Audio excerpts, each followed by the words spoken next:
Personal finance opinions YouTube channel में बाखबर investor कामयाब investor video series की एक और हफ्तावार वीडियो में आपको खुशामदीद।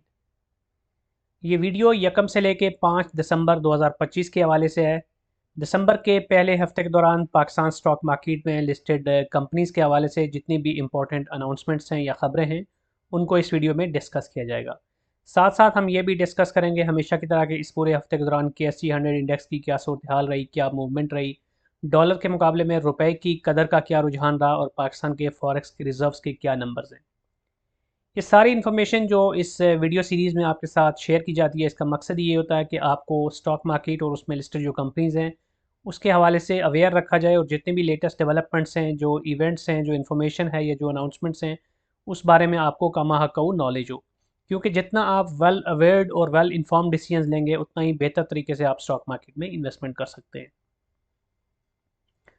सबसे पहले हम वीकली न्यूज़ अपडेट्स पे नज़र डालते हैं, जिसमें पहली जो ख़बर है वो सीमेंट सेक्टर की एक बड़ी कंपनी लकी सीमेंट के हवाले से है, जो अपनी जो ग्लोबल एक्सपेंशन है उसमें मज़ीद इजाफ़ा कर रही है। और इन्होंने जो अनाउंसमेंट अपनी जारी की है उसके मुताबिक इन्होंने ये मेंशन किया है कि keeping pace with the growing demand और cement in the Democratic Republic of Congo, जो DRC में ऑलरेडी ये अपनी इन्वेस्टमेंट कर रहे हैं। वैसे तो इनकी जो पाकिस्तान से बाहर इन्वेस्टमेंट्स हैं उसमें आप देख सकते हैं इराक़ में भी इनकी सिग्निफिकेंट इन्वेस्टमेंट्स हैं और वहाँ पर भी अच्छी खासी इनकी प्रोडक्शन होती है। तो अब कॉन्गो के अंदर जो इनकी ऑलरेडी जो इनकी कुछ प्रोजेक्ट्स चल रहे थे जहाँ पर वो अच्छी खासी कैपेसिटी में सीमेंट बना रहे थे, तो वहाँ पर जो डिमांड है उसमें इजाफा हुआ है। तो इन्होंने मेंशन किया है कि driven by continued economic activity and uptick in the construction projects, तो वहाँ पर जो इकोनॉमिक एक्टिविटी है और जो अपटिक है उसमें कंस्ट्रक्शन के प्रोजेक्ट्स में उसकी वजह से डिमांड में इजाफा हुआ है। तो लकी सीमेंट का जो जॉइंट वेंचर है विद द रॉजी ग्रुप, जो कि वहाँ का ग्रुप है, थ्रू इट्स कंपनी नायुम्बा या अकीबा, आई होप कि मैं इसको सही से प्रोनाउंस कर रहा हूँ, has resolve to enhance its cement production capacity. तो अब ये जो सीमेंट कैपेसिटी है उसको जो एक्सपेंड कर रहे हैं, इसमें जो करंट कैपेसिटी थी उनकी वहाँ पर वो थी 1.31 मिलियन टन पर एनम। तो इसको ये बढ़ाकर यानी इसमें 1.60 MTPA का इजाफा करके इसको total 2.91 million ton per annum पे पहुंचा रहे हैं। तो this is a significant increase और ऑलमोस्ट ये अब आप देखें तो ये जो टोटल 2.91 हो जाएगा, तो ये इनकी जो इराक़ में है वहाँ पर 3.2 है, जो कि समावा में, जबकि बरसा में 1.74। तो उन दोनों से ज़्यादा इनकी ये कैपेसिटी हो जाएगी। और समावा में बहरहाल अभी भी ज़्यादा है वो 3.2, लेकिन ओवरऑल देखा जाए तो ये पाकिस्तान से बाहर इनकी सेकंड बिगेस्ट मार्केट बन जाएगी जो इनकी कॉन्गो में है। तो दिस इज़ गुड। और पाकिस्तान के अंदर भी आप यहाँ पे देख सकते हैं कि ऑलरेडी जो इनकी जो प्रोडक्शन है वो कैपेसिटी 15.30 है। तो पाकिस्तान तो मेजर इनका कोर बिजनेस और जो इनका जो प्राइमरी एरिया है वो तो पाकिस्तान ही है, लेकिन पाकिस्तान से बाहर भी इनकी अच्छी खासी कैपेसिटी बढ़ गई है और टोटल मिला के इनकी जो कैपेसिटी हो जाएगी वो हो जाएगी 23.15 MTPA। तो this is a positive news for this company और आई होप के लॉन्ग टर्म में ओवरऑल इससे इस कंपनी को फ़ायदा होगा और इसके जो फुटप्रिंट्स हैं वो मज़ीद मुस्तहकम होंगे इन डिफरेंट कंट्रीज़ में। और इस तरह के जो मुल्क हैं जैसे डेमोक्रेटिक रिपब्लिक ऑफ कॉन्गो या इस तरह के वो कंट्री जो कि अभी डेवलपिंग हैं, जहाँ पे अभी फुल फ्लैश डेवलपमेंट नहीं हुई, तो वहाँ पर बहुत ज़्यादा रूम एंड बहुत ज़्यादा पोटेंशियल है फॉर द फ्यूचर डेवलपमेंट्स। तो उसको इन्होंने फोर्स किया है और अकॉर्डिंगली इन्होंने अपना वहाँ पर कैपेसिटी को इंक्रीज़ करने के हवाले से स्टेप उठाया है। इसके बाद जो दूसरी खबर है वो सांबा बैंक लिमिटेड के हवाले से है। ये जो बैंक है which is in the news in the previous few years also के SNB जो कि जो एक मेजर स्टेक होल्डर है सऊदी नेशनल बैंक, क्योंकि पहले सऊदीया में सांबा होता था और उसके बाद दो बैंक्स के मर्जर से वहाँ पे SNB बन गया था, सऊदी नेशनल बैंक। तो अब उन्होंने पहले भी इस हवाले से खबरें आई थी और कुछ दीगर बैंक्स ने भी इस हवाले से बात की थी कि वो इसके स्टेक्स ले लेंगे फ्रॉम SNB, लेकिन जो कि बनता है अप्रॉक्सीमेटली 84.5% शेयर्स। तो पाकिस्तान में जो सांबा इसमें 84.5% जो शेयर होल्डिंग है वो SNB की है। तो अब उन्होंने ये लेटेस्ट डेवलपमेंट ये जारी की है कि उन्होंने जो SNB है उसको एक नॉन बाइंडिंग ऑफर मिली है from Najd Gateway Holding Company Limited to get this whole chunk of share, यानी 100% जो SNB की इसका स्टेक है सांबा पाकिस्तान में वो सारा का सारा वो लेना चाहते हैं।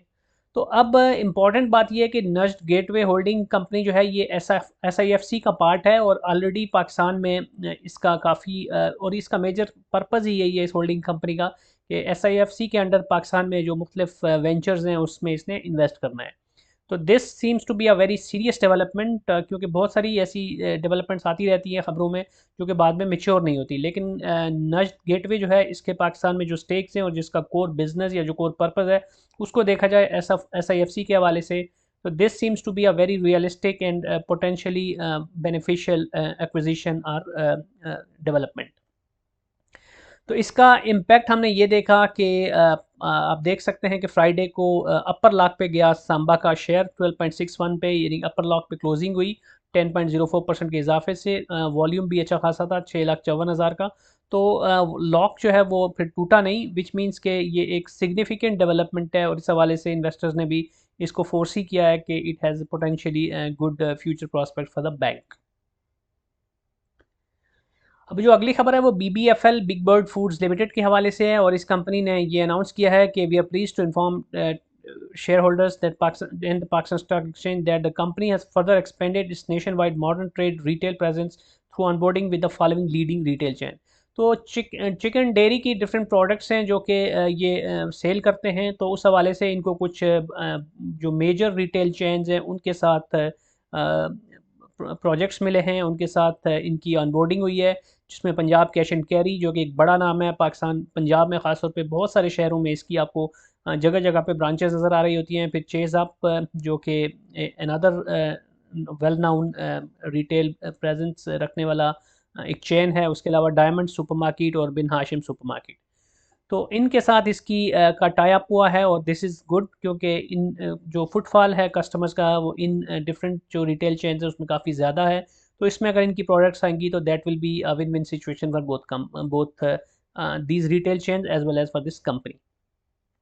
सो इसने यह मेंशन किया है कि through these partnership BBFL products will be placed in additional 50 new retail branches across major cities including Lahore, Islamabad, Rawalpindi, Multan, Gujranwala, Faisalabad, Mardan, Hyderabad and Karachi. तो ओवरऑल देखा जाए तो जितने भी बड़े बड़े शहर हैं वो सारे के सारे कवर कर रहे हैं यूजिंग दिस न्यू पार्टनरशिप। तो इसमें ये भी इन्होंने मेंशन किया कि this expansion adds to BBFL's existing modern trade footprints and significantly enhances the company's nationwide reach. और इन्होंने जो तखमीना लगाया है कि these newly added stores are collectively expected to contribute approximately 600 million in annual revenue. तो ये एक अच्छा खासा इजाफा होगा BBFL के रेवेन्यू में विद दिस न्यू वेंचर और these new partnerships with these retail chains. अब जो अगली खबर है वो BAFL यानी बैंक अल फलाह के हवाले से है, और बैंक अल फलाह की जो अफ़गानिस्तान में इनका जो बिज़नेस है उसके हवाले से इन्होंने अनाउंसमेंट जारी की है कि इनको एक नॉन बाइंडिंग ऑफर मिली है from Ghazanfar Bank Afghanistan to acquire the Bank Al Falah Limited Afghanistan operation and business. तो अफ़गानिस्तान में ये यूँ लगता है कि अपना जो बिज़नेस है उसको वाइंड अप करना चाहते हैं, और उस हवाले से वहाँ पर जो लोकल बैंक है गज़नफर बैंक के नाम से, तो उसने इनको एक नॉन बाइंडिंग ऑफ़र दी है। तो अफ़गानिस्तान में वैसे भी इस वक्त जो पाकिस्तान और अफ़गानिस्तान की एज़ ऑफ नाउ जो सिचुएशन है उसको भी देखा जाए तो बिज़नेस प्रॉस्पेक्ट्स के हवाले से, तो आई पर्सनली फील कि this will be a good move from Bank Al Falah कि वहाँ से अपने बिज़नेस को वाइंड अप करके पैसा लेके उस पैसे को बेहतर तरीके से यूटिलाइज़ करते हैं, और जो इनका पाकिस्तान में जो ओवरऑल बिज़नेस है उसके अंदर अगर एक अच्छी लिक्विडिटी वहाँ से भी आती है और उसको यहाँ पर अपने ऑपरेशन में बेहतर तौर पे यूज़ करते हैं, तो यहाँ पर अपने बिज़नेस को वो ज़्यादा बेहतर तरीके से मुस्तहकम कर सकते हैं। अब कुछ मिसलेनियस खबरें हैं, जिसमें पहली जो अनाउंसमेंट है वो एयरलिंक की तरफ से है। तो एयरलिंक ने अनाउंस किया है कि ये एक अपनी नई सब्सिडरी बनाने लगे हैं, wholly own subsidiary with the name Jexo Technologies Private Limited. और इसका पर्पज़ ये होगा कि एडिशनल जो कुछ मल्टीपल ब्रांड्स हैं उसके साथ ये टाई अप करेंगे, उनके साथ ये बिज़नेस करेंगे regarding manufacturing, import, export, distribution, retail and e commerce operation of smartphones, laptops, related accessories, electronics, home appliances and other technology related products। तो एक अच्छा खासा अपने बिजनेस पोर्टफोलियो को बढ़ाना चाहते हैं यूजिंग दिस सब्सिडरी। और आप देख सकते हैं कि ये अपने आप को लिमिट नहीं करना चाहते स्मार्टफोन्स पे, बल्कि जो दीगर डिफरेंट इलेक्ट्रॉनिक्स के प्रोडक्ट्स हैं, एसेसरीज़ हैं, इंक्लूडिंग द होम अप्लाइंसेज और दीगर जो टेक्नोलॉजीज़ है उसमें भी ये वेंचर इन करना चाहते हैं। So this will be a good and positive move from Airlink, and it will have substantial impact on overall market penetration of this company in Pakistan as well as hopefully in the export business as well. इसके बाद जो अगली खबर है वो service industries limited और service global footwear दोनों की तरफ से सेपरेट अनाउंसमेंट रिलीज़ हुई थी कि इनकी एक जो एसोसिएट या सब्सिडरी कंपनी है SLM सर्विस लॉन्ग मार्च टायर्स लिमिटेड, तो वो अपना IPO करने जा रही है पाकिस्तान स्टॉक एक्सचेंज में to raise the equity to raise the capital through the equity. तो this is another very positive development. वैसे भी इसी बाखबर इन्वेस्टर कामयाब इन्वेस्टर वीडियो सीरीज़ में मैंने पहले भी ये आपके साथ खबर शेयर की थी 1-2 हफ्ते पहले कि एक अच्छी खासी लिस्ट ऑफ कंपनीज पाइपलाइन में है जो कि आने वाले साल के शुरू के क्वार्टर्स में लिस्ट होने जा रही हैं पाकिस्तान स्टॉक मार्केट में। तो उस हवाले से अब ये डेवलपमेंट्स आना शुरू हो गई हैं और इसमें सर्विस इंडस्ट्रीज़ की जो एक कंपनी है SLM यानी सर्विस लॉन्ग मार्च टायर्स लिमिटेड, तो ये भी इरादा कर रखती है पाकिस्तान स्टॉक मार्केट में लिस्ट होने का। This is a healthy sign, stock market में नई कंपनीज लिस्ट होने जा रही हैं। बहरहाल जो PSX की अभी रिसेंटली कॉर्पोरेट ब्रीफिंग सेशन था उसमें जो इनके लीडरशिप थी उनकी तरफ से ये बताया गया कि आल्दो के पाइपलाइन में काफ़ी सारी कंपनीज हैं जो कि लिस्ट होने जा रही हैं, लेकिन in terms of the market capitalisation इनमें कोई भी लार्ज स्केल कंपनी नहीं है जो कि लिस्ट होने जा रही है, सारी स्मॉल या मीडियम स्केल की हैं। तो दिस इज़ अनदर थिंग कि जिसका जो बड़ी इंपॉर्टेंट है कि आने वाले साल में या आने वाले सालों में बड़े लेवल की यानी जो हाई कैपिटल कंपनीज़ हैं जिनकी वजह से मार्केट कैपिटल में सिग्निफिकेंट इजाफा हो, तो उनका लिस्ट होना बड़ा ज़रूरी है। तो उस हवाले से भी वो बता रहे थे कि वो काफ़ी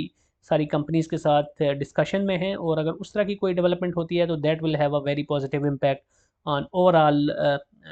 liquidity as well as overall जो हसल एंड बसल है स्टॉक मार्केट में उसके लिए। इसके बाद जो अगली खबर है वो भी एक पॉजिटिव खबर है। पाकिस्तान और एशियन डेवलपमेंट बैंक के बीच $61.8 मिलियन का एक का एग्रीमेंट साइन हुआ है जिसमें मल्टीपल जो डेवलपमेंट इनिशिएटिव्स हैं उनके हवाले से फंडिंग शामिल है। तो इसमें जो पहली फंडिंग है वो 10 मिलियन की है, $10 मिलियन की for the project readiness financing for Karachi Rohri section of main line 1, और दूसरी जो है वो बलूचिस्तान की है कोयटा बस रैपिड ट्रांजिट जिसके लिए $3.8 मिलियन की फाइनेंसिंग है, और तीसरी जो है वो Balochistan water resource development sector project की है जिसके लिए एडिशनल फाइनेंसिंग है $48 मिलियन की। तो ओवरऑल देखा जाए तो दिस इज़ हेल्दी साइन कि इस तरह के जो एशियन डेवलपमेंट बैंक या इस्लामिक डेवलपमेंट बैंक या इस तरह के जितने भी फाइनेंसिंग के इदारे हैं उनके साथ जितने ज़्यादा पैचअप होता है उतना ज़्यादा पाकिस्तान के अंदर जो डिफरेंट सेक्टर्स के अंदर डेवलपमेंट के प्रोजेक्ट्स हैं उसके लिए फ़ंडिंग या फाइनेंसिंग होती है। And this brings not only a good amount of money into the Pakistan's economy, but also it helps government at the federal level as well as at provincial level कि वो different जो projects हैं उसको properly finance करके जो infrastructure है उसको improve कर सकें।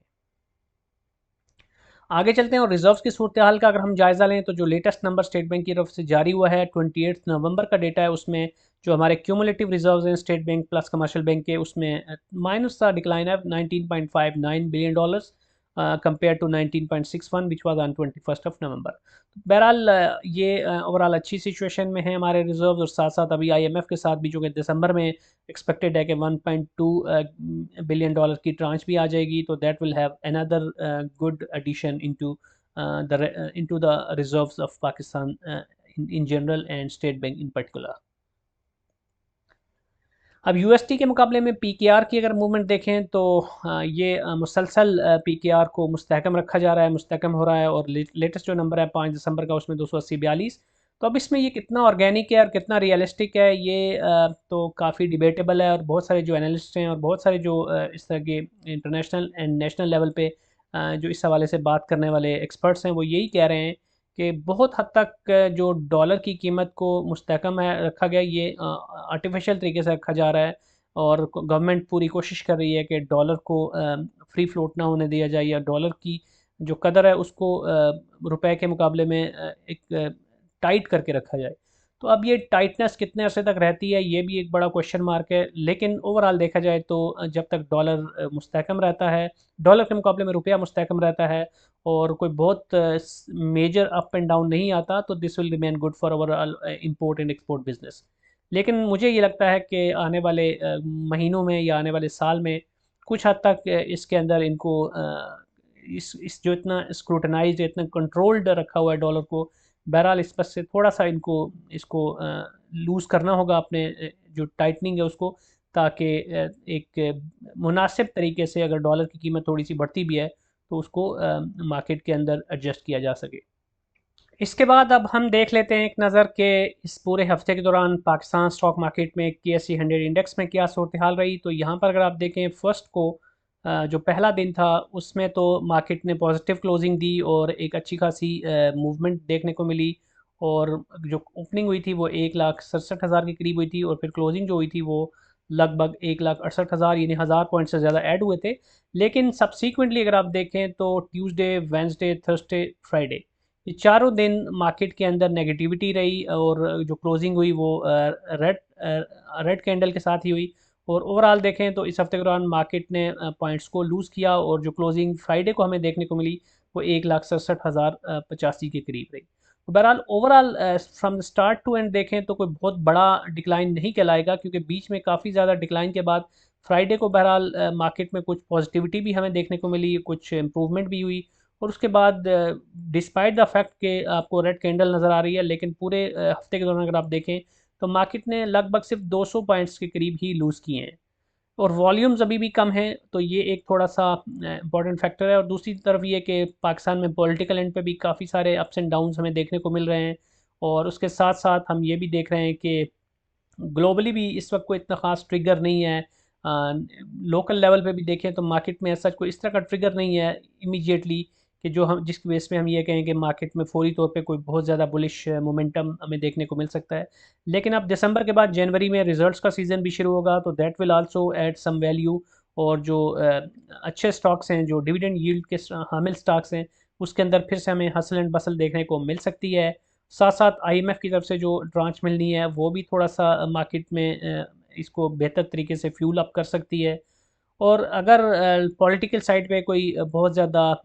सिचुएशन ख़राब नहीं होती और मामलात पुरअमन रहते हैं और लॉ एंड ऑर्डर की सूरत हाल भी अच्छी रहती है, तो फिर मार्केट के अंदर आप किसी किस्म की बड़ी नेगेटिविटी एटलीस्ट नहीं देख सकते। साइडवेज मूवमेंट भी देख सकते हैं या थोड़ी बहुत बेहतरी भी आ सकती है। लेकिन इम्पॉर्टेंट ये है कि इंडिविजुअल स्टॉक्स जो हैं वो कैसा परफॉर्म करते हैं, उस हवाले से आपको नज़र रखने की ज़रूरत है। आपकी पोर्टफोलियो में जो स्टॉक्स मौजूद हैं या जो आप स्टॉक्स अपने पोर्टफोलियो में ऐड करने का इरादा रखते हैं, तो कोशिश करें कि उन पर्टिकुलर स्टॉक्स, उन कंपनीज़ और उन सेक्टर्स के ऊपर नज़र रखें कि वो कैसा परफॉर्म कर रहे हैं, एंड अकॉर्डिंगली अपने डिसीजंस लें। आज की वीडियो को यहीं पे कंक्लूड करते हैं। कोई भी क्वेश्चन या फीडबैक है तो आप कमेंट सेक्शन में लिख सकते हैं। और अगर आपको ये वीडियो पसंद आई है तो चैनल को सब्सक्राइब करना, वीडियो को लाइक करना और बेल आइकन को प्रेस करना मत भूलिएगा। Thank you very much.